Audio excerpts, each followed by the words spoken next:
Саламатсыңарбы, урматтуу окуучу достор. Бүгүнкү тарых сабагыбызды окутуу кыргыз тилинде жүргүзүлгөн мектептердин 5-класстары үчүн арнайбыз.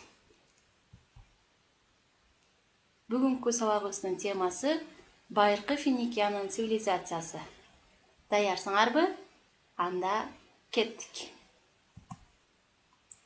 Финикия байыркы мамлекет.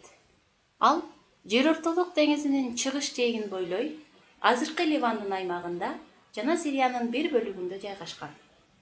Биздин заманга чейинки 13-кылымдан 8-кылымдарга чейин өкүм сүргөн. Борбору Сидон шаары, кийинчерээк Пир шаары болгон. Финикиянын чарбасы жана финикиялыктар эмне менен кесиптенгендиги силерге кызык болсо, кийинки маалыматка көңүлүңөрдү бурабыз. Финикиянын калкы узак мезгилдер бою көчмөн турмушта жашаган. Алар балык кармап жана мал багып күн көрүшкөн. Алгач чочкону, кийинчерээк ири мүйүздүү малдарды колго үйрөтүшкөн. Унаа катары букаларды пайдаланышкан.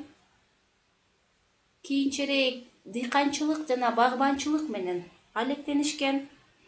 Дыйканчылыкта финикиялыктар буудай, арпа жана таруу өстүрүшкөн.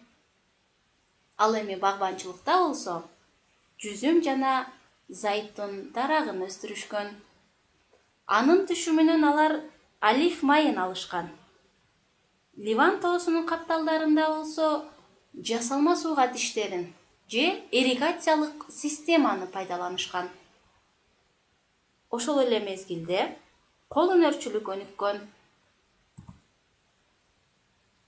Жибектен кездемелерди токушкан, айнек иштетишкен, чопой идиштерди жана коло буюмдарын жасаган, металл иштетүүнү жакшы жолго коюшкан жана соода жүргүзүшкөн.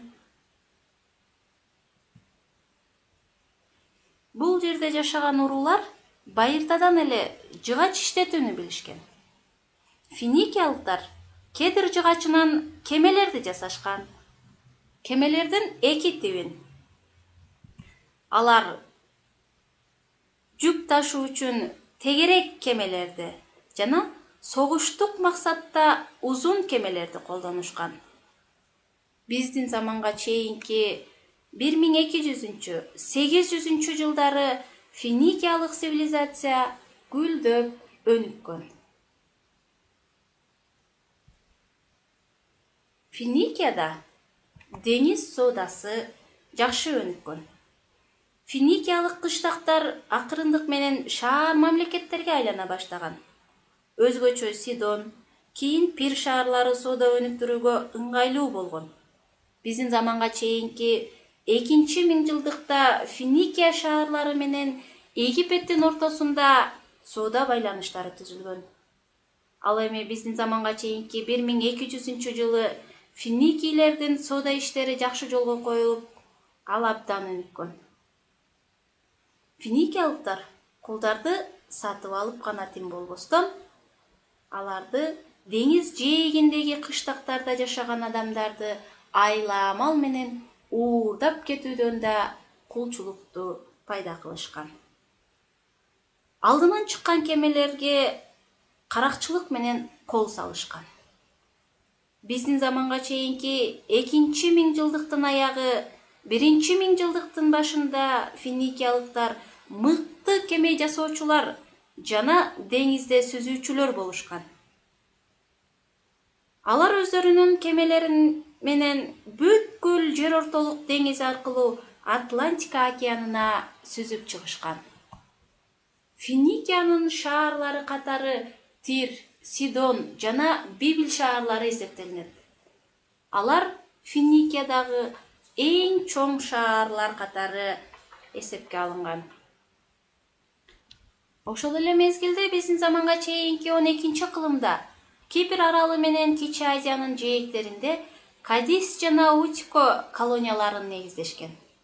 Финикиялыктар андан кийин Сардания жана Мальтаны колониялаштырып, Сицилияга финикиялыктар Палермо шаарын негиздешкен. Ошондон улам биздин заманга чейинки 1500-жылдары Түндүк Африка, Испания жээктеринде, Сардиния жана Сицилия аралдарына чейин жетишкен. Биздин заманга чейинки 10-9 кылымдарда Финикияда Тир Сидон падышачылыгы жашаган. Ал эми финикиялыктардын дүйнөлүк цивилизацияга кошкон эң чоң салымы бул алфавиттин ойлоп табылышы болгон. Бул алфавиттик системадагы жазуунун эң байыркысы катары эсепке алынат. Соданын жүрүшүндө тез жазуу талап кылынган. Иероглифтер менен клинопистер тез жазууга ыңгайсыз болгон.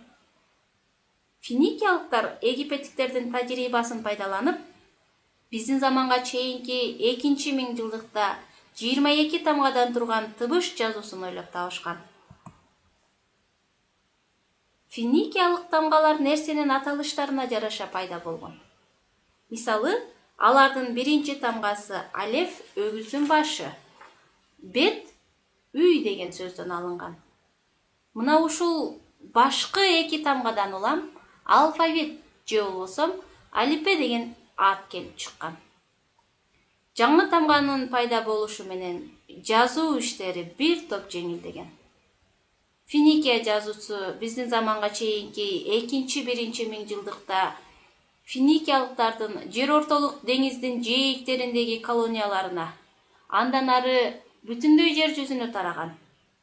Мына ошентип финикиялыктар ойлоп тапкан алфавит тарых барактарында эң алгачкы алфавит катары кала берген. Ал эми Финикия мамлекети биздин заманга чейинки 8-кылымда Ассирия падышачылыгынын басып алуусунан улам өз жашоосун токтоткон. Бүгүнкү сабагыбыз мына ушулар. Кийинки сабакта